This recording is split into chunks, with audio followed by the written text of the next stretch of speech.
Alex, let's have a look now at Benny Johnson interviewing folk about Black Lives Matter. This is shortly after BLM Plaza in DC was torn down. What has Black Lives Matter done for you? That's a strong question for you to ask. Especially me. What Yachty say? All they did was buy mansions?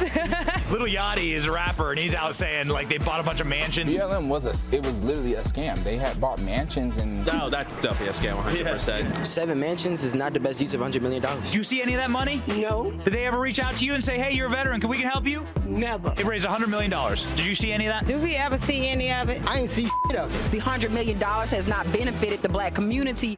Alex, was there much fallout from the decision to tear down BLM Plaza?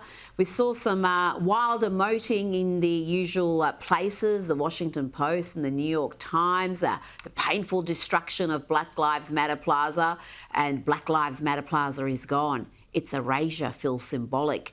But beyond that, I didn't see much fallout, not many protests, not many people making a big deal out of it.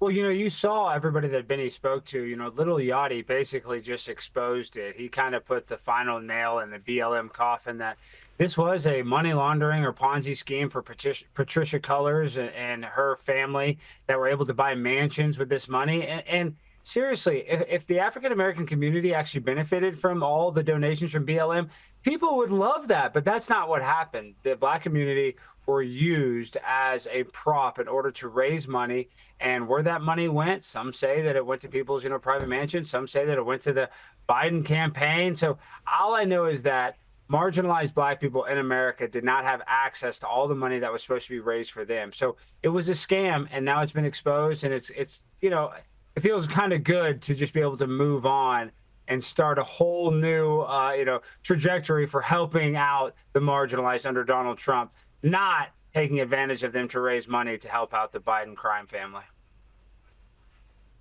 Now, at the very top of our chat, you mentioned astronauts being rescued.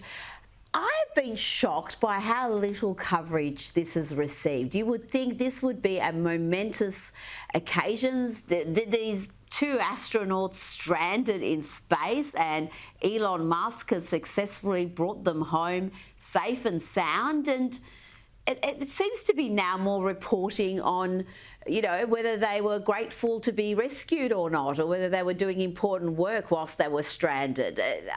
I'm shocked that this isn't something that's bringing the country together.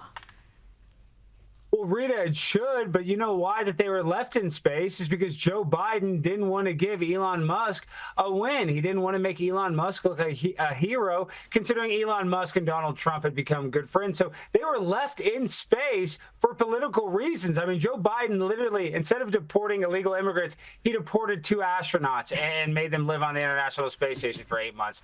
He's doing it wrong. The Americans are supposed to stay in America, President Biden. Oh, that is hilarious. But you know what? Elon Musk, I think, is copping even more hate and vitriol and just completely demented commentary from segments of the media than even Donald Trump at the moment. I've, again, been shocked by a man who is, essentially a businessman doing a role assigned to him, being treated like he's, some sort of war criminal. It's absurd, but it gives us something to laugh about. Alex Stein, it's always a pleasure. Thank you, Rita. Talk to you again soon.